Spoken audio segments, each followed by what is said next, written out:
You're listening to QCast, presented by Qcella Media. Please consider giving generously to Qcella's nonprofit mission. To find out more about our mission and to make a donation, visit our website at qcast.qcella.org. Your tax-deductible donation will help us continue bringing you quality podcasts just like this one.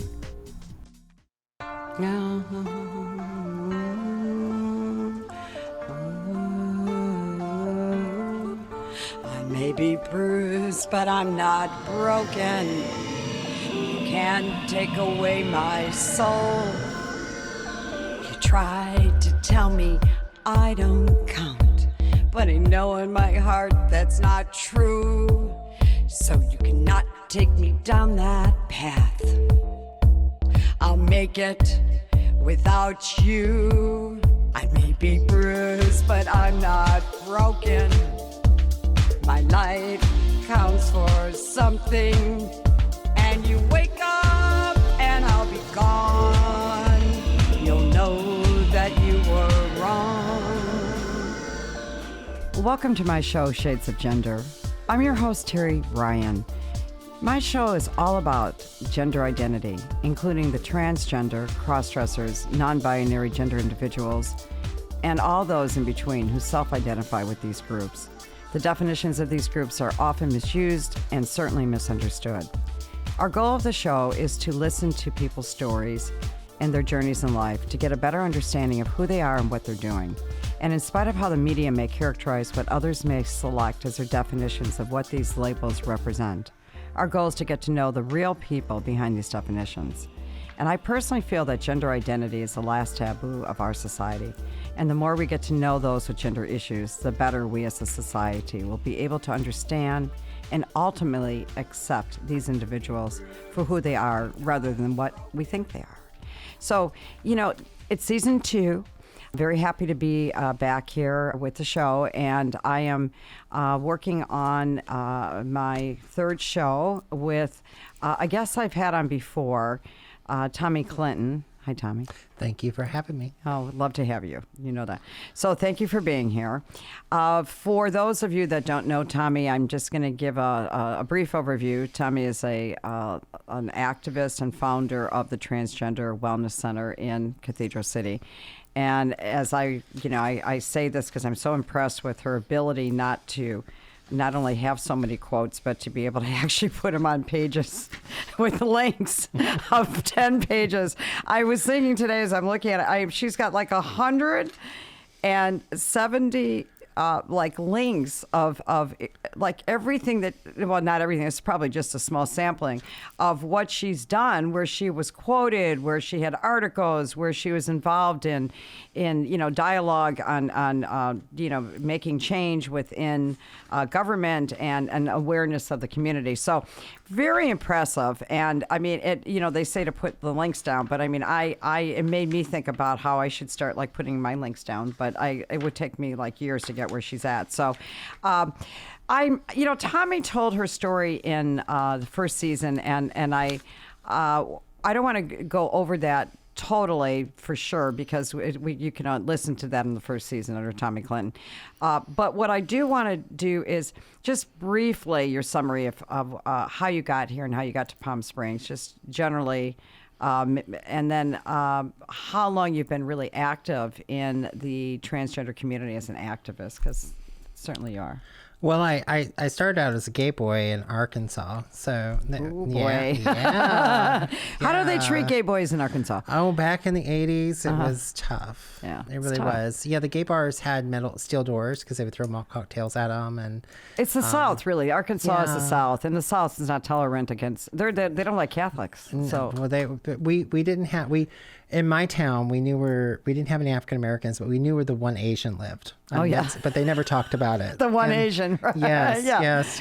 And so Baptist too, right? Mostly, they're very Baptist. Right. Between that and Red Lobster was almost every corner. Yeah. And so not open minds, very closed minds. So being gay back in the 80s was really like... Well, you just had to survive because there was the AIDS pandemic then. And how did you connect? Now people take it for granted. Internet. You can go to internet. You can find groups. But what is it like? What are you talking about? I had AOL and I had a 14 megabyte modem. I was hip. Oh, so you actually got out there. There was like M for M, T for M, T for T. I mean, all these AOL groups. Okay. Good. And I had to pay $29 a month for so many minutes. So AOL was like Yahoo groups of the past. Really, I forget. They were really the first one out. So you just started reaching out via these groups, right? Yeah. Finding people. Yeah. And so the computers back then looked like little Volkswagens, but they were so big and heavy, weren't they? It was. I mean, and it cost about the same amount as they do today. Dell. They were like Dell and what was it? Gateway. Gateway was big, yeah. Gateway. Yeah. So that was the thing that we used to do. So did they have a club? Did you who owned this club? This is kind of curious because it is interesting to see. Pam Parnell. I remember her to this day. She was the biggest lesbian, and every year she would dress up in a cow outfit and she'd have her udders and she'd go, I'm utterly bored, and she would touch her udders. It was scary. Oh my goodness. Yeah, she's a big old fat lesbian. I loved her. Okay. Yeah, so she did a lot of great was she things. open? She was open in the community? Well, there's no way she couldn't be a girl. Oh, she would be killed. Okay. So she would be she like looked like she'd be driving a diesel or something, you know. Okay. But she really gave us a safe space. And then there was a place called the Village Landing. And so back in Arkansas, you had the liquor bar, which had to be 21 and over.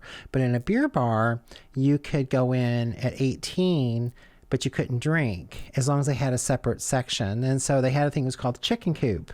And the chicken coop was chicken wire, where all the youngsters would be over there. They would hang out. It's like a big playpen. Drinking soda, basically. And the guys would be over there drinking beer, and they could walk by the chicken coop. It felt like you're trying to sell a banny chicken. Oh, my goodness. Yeah. It's like they're checking out the young. Yeah. The young. It was terrifying for me, though, because I was in their parking lot for, I don't know how many times, and I was so terrified I couldn't get out of the car.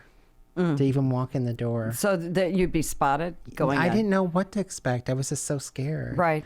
Because back then, things were different. People forget about that. I mean, I don't. I mean, most of my friends died from HIV complications or AIDS complications. About 97% of them did. Well, that started coming out. I remember it was, obviously horrific. No one knew because, it was kind of looser sex back then. I mean, even the straights, were out there, in the 80s. Yeah. It was like, it's okay. And well, there were a lot more drugs, too. I mean, everyone was high, too, which is why they'd wake up and they'd say, well, we had LSD. What did I do? Too much cocaine, LSD, too much. PCP, mushrooms. Well, it was cool back then, though. It's like if you had money and you're making it, because that was I think one of the most interesting decades are the 80s that you and I've lived through. Mm-hmm. And because it was so overindulgent. Money, I mean, people, and it's like if you had enough money to buy the cocaine or you had enough money to buy whatever your choice was, it was like, it's okay. People were doing it. I just saw, on the bars, I saw Wolf of Wall Street, and it reminded me of that period where they'd be out to dinner and the waiter would be taking your order and you'd be like doing like a line on your hand. Mm-hmm. And it was like, okay, then, right in the middle of a nice restaurant. Well, even back then, marijuana, you go to prison for it.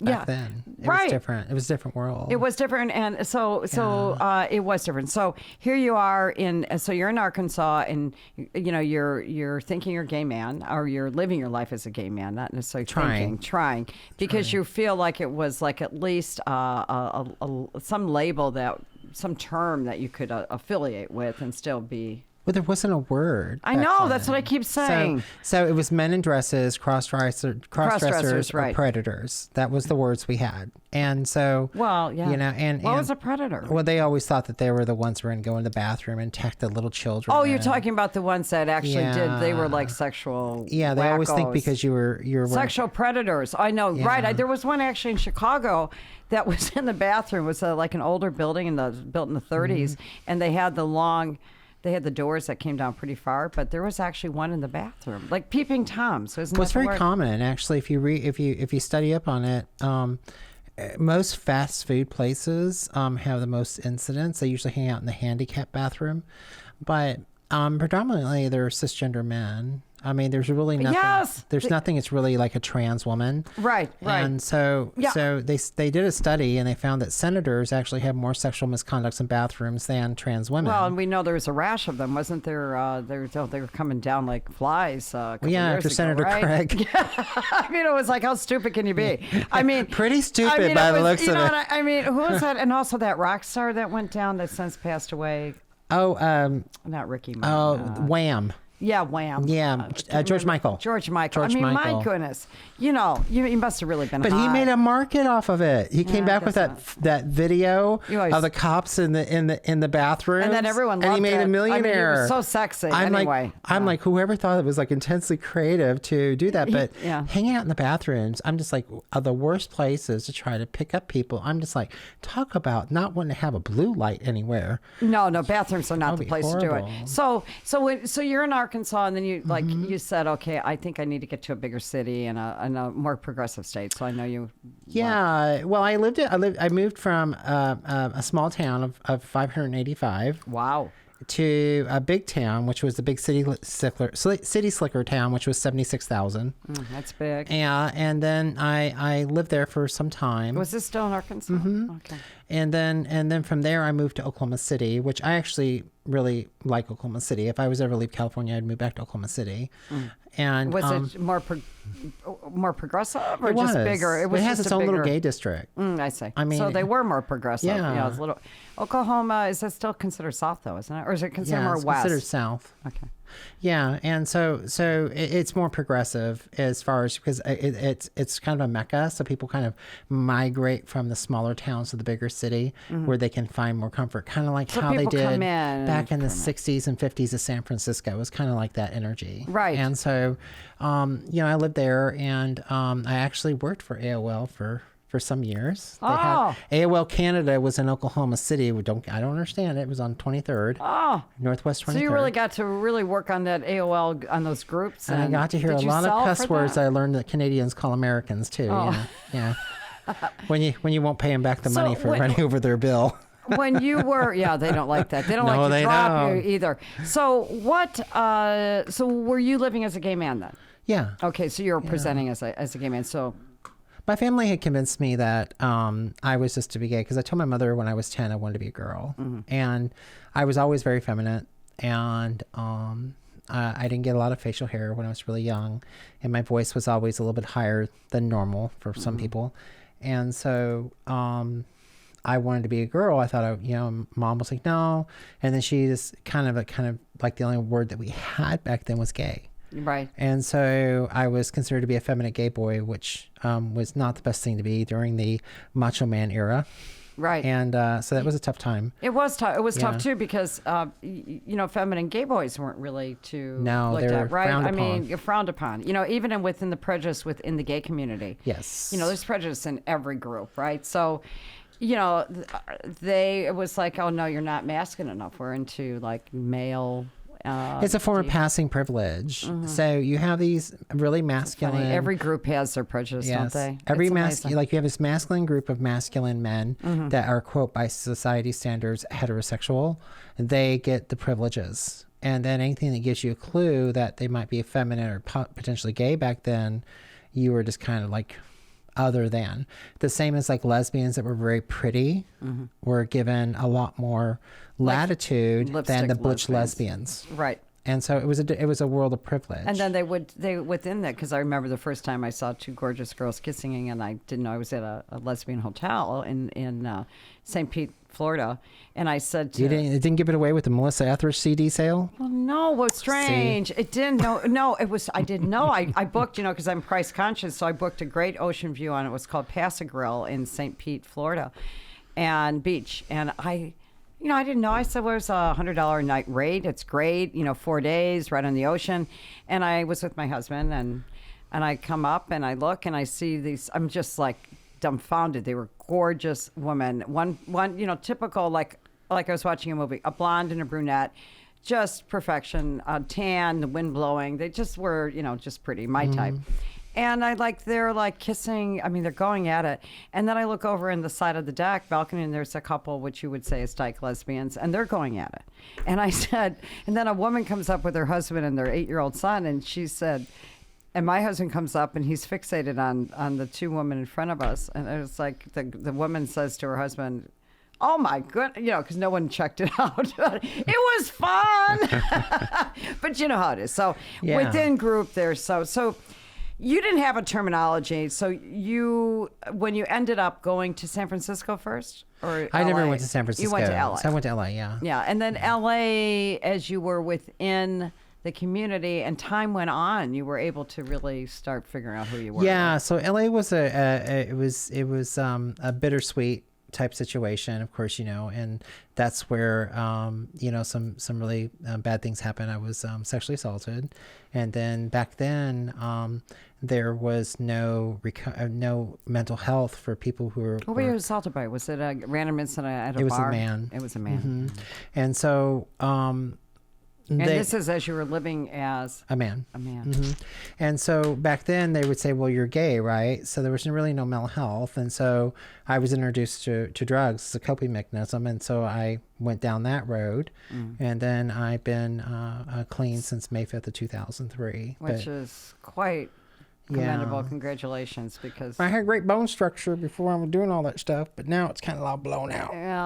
But it's healthier. You're gone. I mean, it's 2003, so that's what is 16. it? 17? Yeah, 16, going on 17 years. Yeah. So it was. Did you tough come back out then. after that? Did you feel that you needed to become? I always was very self? feminine, and I was always attracted to heterosexual men and straight masculine men. And so, as I grew, I decided in, I think it was 2006 that I was going to start transitioning. And my father, it was a difficult thing because my mother's like, well, your dad, he's pretty much an Archie Bunker. And, and I'm like, I know. And so it was a blend. So in 2008 is when I kind of went more full throttle because, from LA to seek some time, I went back out to my mother's in Arkansas, and then I came back out to Desert Hot Springs. Right. And I've been there. Now, what year was that? That was in 2008. Okay, so you have been so you decided to transition, which takes some time. I guess in a physical standpoint. Transitioning is a funny term. When you think about transitioning, people get so hooked up on the term and then what it means. What is transitioning? Where do you think that starts, and what did it mean for you in terms of you already felt you were like I wanted to live as a female, right? And so the issue that I faced was with my father. That was where the problem was going to be, and so as I moved out here and I slowly transitioned. Because with your relationship with your father, and in terms of what that would mean. It would probably end our relationship. Lightly. Exactly. You don't take it lightly. Well, you would lose your family. Right. And so because they have their own concept of who they want you to be or who you are. Right. And so being further out away from them and being able to be myself was the best thing for me. Yeah, you got and so find out who you were. Yeah, and or be who you are. I developed a lot of good relationships with people here, and my partner at the time that I was with, my father liked him, so that was a great thing when he came out to meet him. And so, it just kind of happened. And so, I think the journey of transitioning is everyone has to do it at their own pace, and they have their own things. I get a little bit worried when people want to be a woman in a year, because I'm like, psychologically, you have to prepare for that. And you see some people who are transitioning so fast. Like some of the girls and us are talking now about chest construction. So some of these girls haven't even had enough time on hormones to develop breast tissue. And so now they're wanting to get breast put in. And so what happens is they're hard like cantaloupes. Right. Because there's no breast tissue that's been developed. And so they're like, well, why are my breasts so hard and yours are not hard? It's like because we took the time to grow the breast tissue with the hormones. You just want to go in and get your breast done and then come back out. It's like a quick fix. So, on all levels, not only physically, but mentally. Yeah. The whole idea of like a switch, right? You flip a switch on and you're one thing the other day, and then the next day you're something else, or you're back to where you thought you were. But your child, as your child female, is different than your adult female. Well, you have to take time. That's what I mean. No matter what you're doing, even as a cisgender, a male or female, there's things that you have to do. You've got to work it out in your head, and like you said, your relationships. I have to. This is something about the permanency of being sure in your journey and being sure that this is what you want to do, because you are putting your relationships that you've had in the past of people that you never know how they're going to react to it, and also how they look at you and how they look at you, no one can ever predict, but it's different for them, Well, my father disowned my sister because. Oh, she's the one that was always in trouble, right? Yeah, she was. Well, we talk about it was I made her. To my father, it was sprinkles on the cake. Right, but, her daughter was with an African American, and so the children were not white, and so my father literally disowned her because of that. So the mentality of the people I was dealing with. And they were in Arkansas. I mean, that's my father was very hurt and in his own space. He was humiliated and things like that. And so he had to work through that himself. So when working through my transition, I did it slowly so that my father could gradually get used to it. Like I had long hair, but I didn't have the laser hair removal or I wasn't wearing a lot of makeup. And so I gradually did it around my father so my father could get more accustomed to it so that I could bring him along. And because he was going to be the tough one. Right. And so... But then your mom already...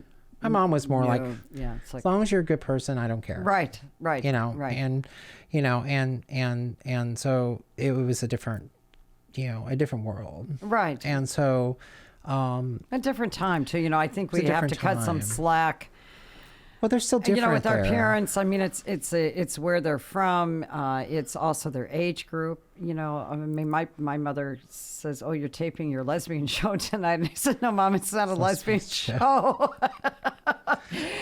It's so she just doesn't quite understand the space, but she's 84. My dad's 86. They grew up in a different time. It's not their TVs had 3 switches. It was 3, 13, and 24. I think is what it was, or 40. Well, back there wasn't much, and back. That's a very good point. I mean, when you look at society, we had so few options, and it kind of goes with like genders. It was like male, female, 3 channels on TV. 1 cable station. Everything's becoming, more open, and maybe I had a conversation with my last guest on something I think I want to talk to you about, because I like the term, and I'd like to get your take on it, on the term gender fluid. Gender fluid. So that's a newer term. So very much like how the gays were evolving in the 70s and 80s, and they started having femme, they had butch, they had leather, they had, all these different things. So trans people are evolving, and now they're coming out with their own different versions of the transitional process. So you have 2 spirits. It's a very controversial term because some Native Americans... It's very... I've read about it. So Native Americans can be very offended by using that term. Yeah, because it's very special. It's indigenous to their culture. Yes. And for someone to use it that's not Native American is... Especially a community that's not treated them the best way. Right. And so, and then you have, gender fluid. You have non-binary. You have non-binary masc. You have... I don't know that one. What's non-binary Non-binary masculine. Oh, masculine. Have non-binary feminine. And then you go into different terms, intersex, trans women, trans men. So, but the one that's different is the intersex now is actually technically the term intersex means you're born with both organs, right? No, not exactly. How did I get that wrong? Well, because we are very curious creatures, and we just want to focus on certain things. But you have extra chromosomes. Oh, I see. So you can have 2 sets of organs, which is, back in the day, the word that was used was hermaphrodite, and so that's offensive now. It's often used in porn. It's also used in circuses, things like that. So we try to stay away from that term. What is it called again? Hermaphrodite. Wow. So we stay away from that term. Okay. We use the word intersex. And so sometimes they're born with internal testes, or they can be born with testes and a penis but internal ovaries, or they may not have that at all, but they may produce breast tissue. So it just means there's extra chromosomes, which don't really define it in the way that we see gender and sex. I see. And so some people there's a growing concern within the trans community that some people are calling themselves intersex to be unique when they're not. Do you see what I'm saying? So I can't imagine it being a very large population. I know about 17 in the Valley. Really? Yeah, there's quite a few here because of the healthcare. Oh, I see. Okay. Yeah, So this they is moved not here. indicative of the country. I mean, Palm Springs is a small market, but it's also a very open market. They and move has here because of healthcare. Right. And so they know that when they live here, they're going to get someone who understands it, someone gets it. It's Yeah, the same as if they move to so- San Francisco, LA. It's the same thing. Right. So Yeah. you're going to have it's not a true number for, a sampling of the country, though. Very small number. Right. Very small number. And so it's very, very, very So you're saying rare. some people within the the trans community are self-identifying as more as intersex? We think some people are identifying as intersex. I don't know if they're trans or not. I think that sometimes, we need to make sure that when we use certain terminologies or certain labels, that we respect those people that live those terminologies and labels. And so when you have someone who is intersex and someone else is claiming that, and then they behave a certain way or they do certain things, it kind of creates a negative connotation around that label. It sure does. And so, yes. so it's just like anything else.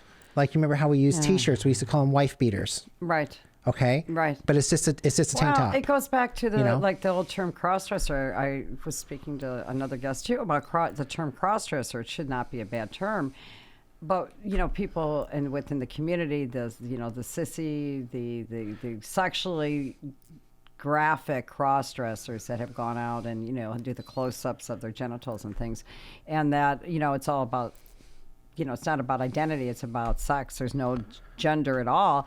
Have made it, I think, because it's on the internet, it's on porn, it's been in movies. It makes it difficult for, truly, in my experience, the cross-dressers that I've met over the past 6 years, 80% are in the center, which is really more gender fluid, however term you want to use it, or I used to call it dual gender, or there's a two-sided gender within these individuals.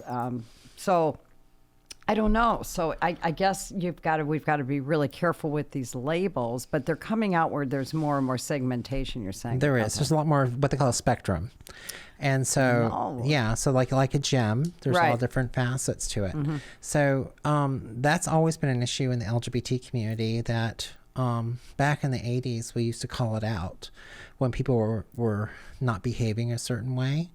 And now we just kind of say, oh, just let them live their lives. But then what happens is that we get stuck with this negative connotation, like the gay men, oh, you got to keep your young boys away from them. And, and it's like, well, no, that's not true.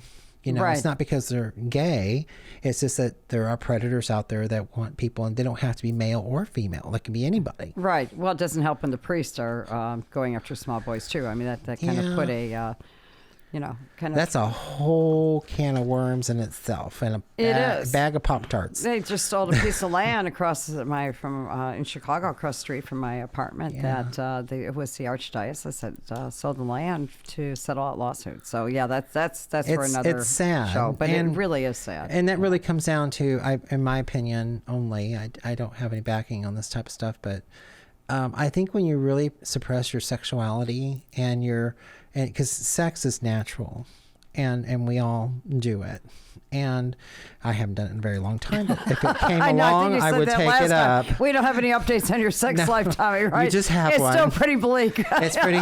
It's like poor yeah. little crackers. Okay. Hopefully And by so- next time you'll have a little more to report on. When you have people for long terms that kind of suppress that, it kind of takes its own toll on your psyche.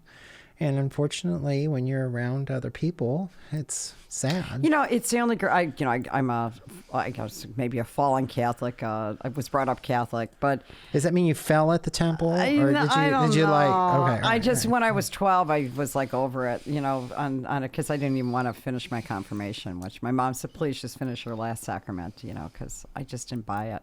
But I always felt it was abnormal to have, like the other religions, like Presbyterian, Episcopalian, Lutheran, like you can be married. Like you can have like you don't have like you're It's about God's control. up there. Yeah, and I heard it was because actually the Catholic Church did have the priests were able to be married, but they didn't want to pay out like for divorce, or they didn't want to deal with any of that. So Well, they, it's like, about kind of control too. I mean, and you control someone. Catholics control, no. Of course they do. I think the old conservative ones that have the cold water, even when you turn the hot faucet on, it's cold. Yeah. I I mean, organized religion, I don't mean to bash it because it works for some people, and I think we all need to, personally, I think our society, to believe in something is very helpful, Well, I think there's good churches like Tim Edmondson. It's Church of Hope here, and we have Kevin. Church of Hope or Church of Hope? Is that the one? That's not the one that's on. It's a New Hope. New By Hope. Tim. He's wonderful. You have Rabbi David, you have Rabbi Jules, you have Pastor Karen, you have Rev Kev. Wow. You have all of them.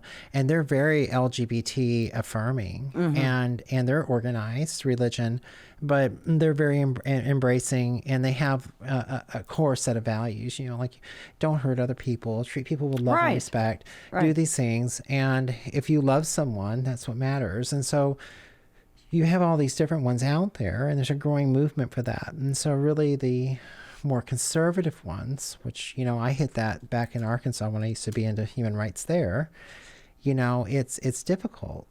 And, back then in the 80s and 90s, I put on the first gay pride picnic. So, Oh, wow. Yeah, they tried to arrest me. Yeah. Wow. So how did that go? Did they? Well, it didn't go too well towards the end. So really, you set it up, and did they haul you Yeah. off, or they tried to? Well, they tried to. Yeah, because you So- said like disband. You can't be doing this out here, right? Well, they tried to get you on the fact that back then it was considered a dry county, and the city had a liquor permit, and so on Sunday, no alcohol was allowed to be served, and we had beer in this park, and so he went over, he saw the beer, and he came after us to try to arrest us for it, but then he found out it was a private park that was owned by the beer company. Oh, it's right. So we were like, we had So this, you had we full had rights. this figured out, but he did try to do that. I thought you were on public land, and that Yeah. would have given you like you can't drink on the property, but it was private. Yeah. So he was just looking to harass you. He was. Right. So you've been fighting for rights, rights of the back then, like the gay.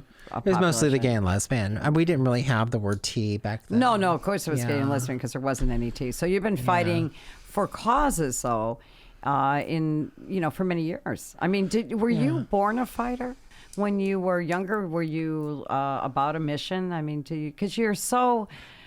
You're good at it. You're good at framing a conversation. You're good at bringing out and organizing, inspiring, managing. So was this like always part of you, or was this something? I just did what I thought was right. And my convictions was that even though it was right and it was difficult, didn't mean you shouldn't do it. So that made me friends and that made me enemies. Right. It always does. And so, but the thing is at night, I know when I go to bed that I can sleep with integrity. Right. And so. And you then- can feel good about being authentic and representing, because you seem to represent the underdog, or you're there about. I mean, the reason I'm here, people say, well, why are you involved doing Shades of Gender? You're not a transgender. Yes, you're married to Yet. a cross-dresser. I don't know. But I don't know. I think we could put the mullet on you. oh no. So, but I said, because I, having been around the community and having been involved with the community, I had a voice, and I had the ability to do this, and I really believe in fighting for having a conversation, because I thought it was extremely unfair the way I saw over the past 5 years, 6 years that I've been involved. Well, it's the trans communities moving and evolving a lot quicker than the gays and lesbians did. We have to thank the gays and lesbians. They for really that. have. They I paved mean, the road to the trans. They really to do did. They opened it up, because I think even in 2000, when Caitlyn Jenner came out, and Who's that? Oh, okay. yeah, when Caitlyn came out, and I remember Bruce, and then it was Caitlyn.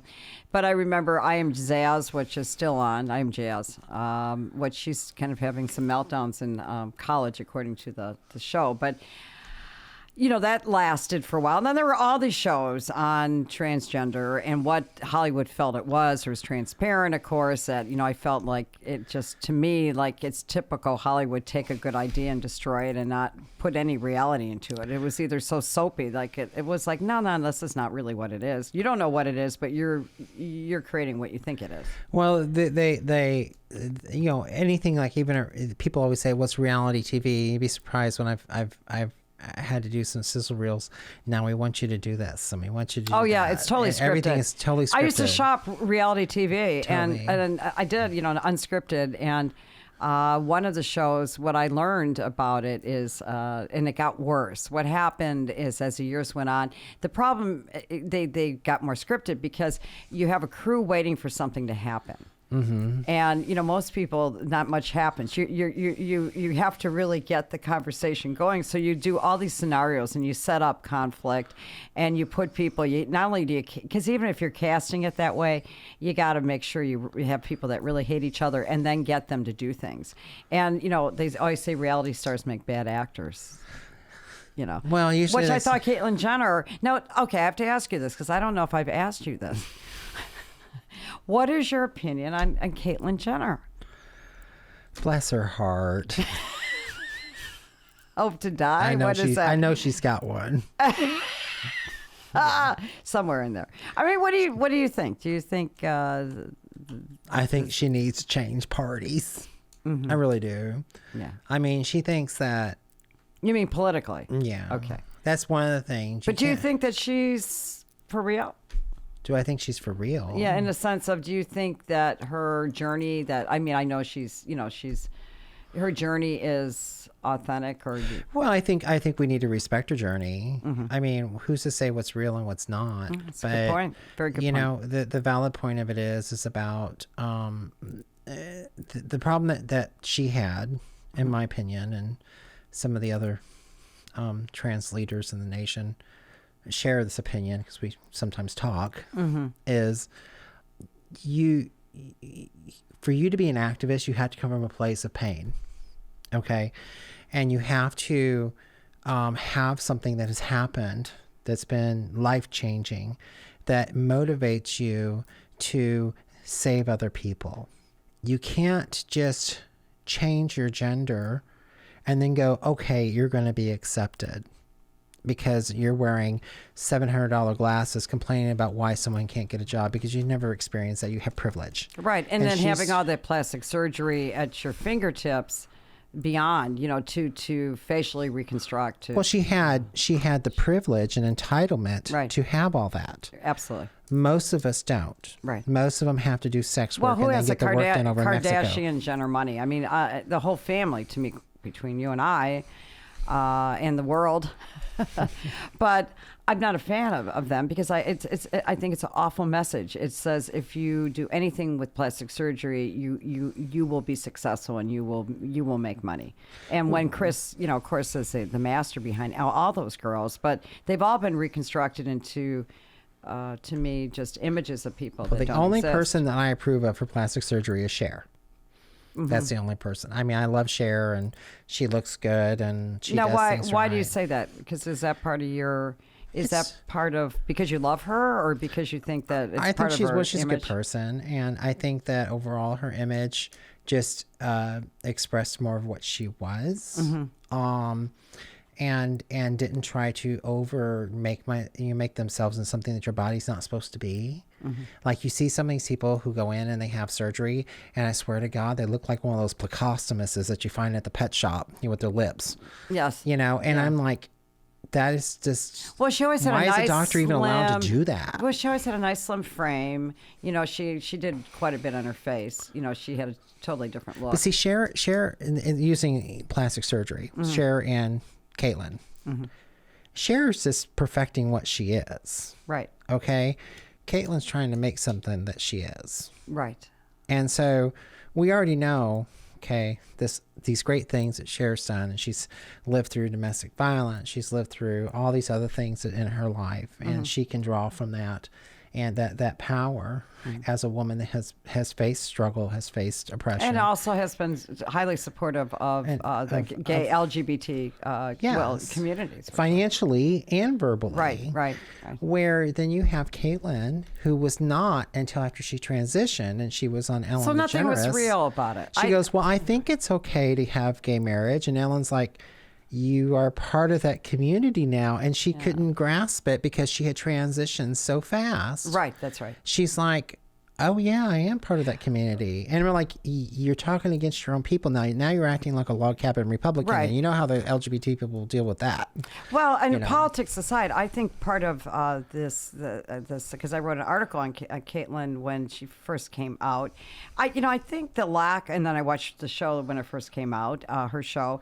The fact that she had been out with her mates, Linda Thompson and Chris. I mean, it's on record saying that and I know people that know her, that everyone was in on the game, that she was gender fluid. I mean, I don't know how deep they were into the fact that she was transgender woman, but she certainly was years back dressing and living out her femme side. So nothing new. So on the show, she acted like it's the first time she walked in heels. That's horse pucky. She did. She walked. It was so silly. She walked like she was carrying a bucket between her legs. You talk about bad acting. It's like you've been wearing these, girl, for 20 years, and you're trying to tell us. So to me, that's publicity kind of thing. Well, I mean, there's certain things when you're over a certain age, like I see some people that transition in their 50s and 60s that try to wear stuff that a 16-year-old wears, and I'm like, look like a street hooker. Yeah, okay? And that's not a bad thing. Well, if you we're want to be a sex worker, I'm okay with sex workers. Yeah, talking about. I'm just saying, but you want to blend in, you can't wear that at Walmart, right? Because you're not going to blend in, right? And so, and then like, well, everybody's staring at me. I'm like, it could be the fishnet stockings, and you're 7 years old. Right. And maybe it doesn't look so good on you. No, you can't. I mean, if you can pull it off and you own it. I always said with anything you wear, you got to own it. Well, right? yeah. And it takes a while to own that. And I'm not a fishnet stocking type So when you have Caitlyn came across as, okay, I have it together. I have my wardrobe. I have my Botox. I have my this. Face, I have that. right. I have all this stuff. I look like Cindy Crawford. But every time she'd open her mouth, I'm just like, oh my God, dear. What? Oh my God. I know you're not saying that. Oh my God. You should know better if you're going to be an activist. You can't. Why are you saying that? Because the difference is... She didn't do her homework on the community, did she? No, she never lived it. I know. That's what you're saying. I hear you. She just learned it. She just kind of inserted herself in it. And I guarantee you, she learned it from a gay man. Right. She just inserted herself in it. So it didn't resonate with the trans community. She didn't take the time to really know what the issues are within the community that she just went into. No. And so when you have people who are in gay lesbian that are like managing a show... and telling people like that what to say, right? It doesn't resonate to people who are about gender. Absolutely. Because of sexual orientation. Right. So they think that they understand it. Right. And it's like, no. Yeah. So, you don't get it. Bottom line, do you think she did more good or bad for the... I think she created terrific conversations. Good. In fact, I get in trouble all the time. I have a conversational piece in my office of Bruce Jenner signed copy when I met her as Bruce. And so I want to do kind of a before and after, but I haven't got there yet. But it's a matter of she creates some terrific conversations. Right. I think that if she had struggle and pain that she could come from, I think that her voice would be heard and it'd be resonating more like Laverne Cox. Right. Because trans people relate to Laverne Cox like, right. ducks do to water. Right. And because Laverne came from struggle, right? And she can relate. Well, and we'll see. One of the guests I like is a very high profile multi-billionaire who's in Chicago, who's come out 73, who runs a big company in Chicago. And I am totally cool for donations. Right. So I like. Well, that would be one that maybe can actually do our show. So that's when I go back to Chicago, I really am trying to get this interview for the show, and at least to get her on, because she truly is came out and is, so here's someone who was born with a lot of money, and so interesting to see the empathy, but gives back constantly to everything. That's a difference. Yes, that's a big and difference. comes out to it's her staff. Because she's got to be her authentic self, and her family, which is a very wealthy Jewish family, very big name, and then she says, you know what, I have to be me. That's a different struggle than going on TV and doing like a 101. Well, that's different. Right. The difference is that someone else Personal made their journey. money and stuff like that. Other person wants to entertain you. Right. And so you're helped by two that's a good different point. standards. That's good. So if you have someone who owns a software company and decides to transition, and they've made themselves a business, well, yeah, there's a little bit of critique there about things that they do. But when you put yourself in the public eye as an actress or an actor and you're transitioning, you open yourself up to severe public scrutiny. Right. And so you have Because to you're watch, out there, you're in the public. you have to that's watch part of every word everything you you do. say. I mean, you have a responsibility. I always say an actor or someone who's in the public eye has a responsibility. Part of being a success is having a responsibility because people comes follow with you. it. It does. It comes with the with it. territory. So, okay, I want to get in before we end this segment. Again, I Okay. want to thank you. So what I want to do is have you talk about your center just quick again so people can find it and Sure. find you. Sure.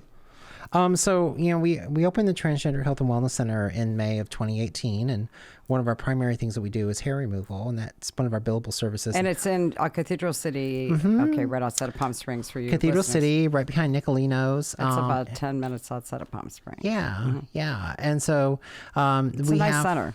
Thank you. Yeah, right. I mean, it's we need to get you some upgrades, but it's a beautiful layout, and I think you've done well with your. What a great space, really. Well, it's about the sixth one in the nation. Yeah. And so we have our youngest now is 3 years old. It comes in. Then we have two twins, they're 6.5. Wow. And then we have some that are 10 and 14, 13 to go up. And You mean age? age. Yeah. So who their parents are bringing them in? Yes. And do you have counselors there, or what do they Yes, do? we do. with We you have free as well? mental health. Okay. And then we For provide the parents or the family, for the. And so we have a program called Healthy Rainbows, where we work with the family and the children to develop those relationships with each other so that the LGBT children can reach their highest potential, and so that there's healing there. So it's called Healthy Rainbows. And so then we have our meetings, and we are looking to have more programs and meetings. So anyone who's looking for a space that has a Right. program can't be Right. political, of course, because we're a nonprofit, Right. And we can do that. You do have a great multi-purpose room back Yeah. there too, which Oh, is yeah. with a little area for. Do you have a kitchen in there? We're actually in the process. We just bought a refrigerator today. Oh, So, how exciting! so we're well, it'd be getting good there. for donations too. Yeah, So, anyway, so thank you so much. I really, Tommy, I could talk to you forever, and we'll continue having you back. I think you're Yeah. just fabulous, and thank you for taking time out because you're at your fundraiser tonight. So- That's all right. Well, we are. Here's another thing I could pun is that every second Monday of the month is Okay. Bongo Johnny's fundraiser for the Raina Chessman Fund. Oh, I didn't know it was ever continuing. So Yeah. we'll be there for sure when I get back in town. I'm going to do come your there. show there. I love have lots Bongo of trans people. Johnny's. Yes, I'll talk to Rob's a them. great person. Hey, I love Bongo Johnny's. My favorite is the chicken, shredded chicken. It's a Bongo Johnny's chicken. We do the ribs on Friday. We feel naughty, like we've been out of a sex club. Boy, how we get excited now in our life, don't we, at this Yeah. point? Yeah. Anyway, well, thank you. And thank you, Tommy. And thank you so much to my listeners, to the audience, and for joining me on this journey into shades of gender and the spectrum. And I really appreciate you listening. And thank you so much for supporting us. Have a good night. Free Bruce, but I'm not.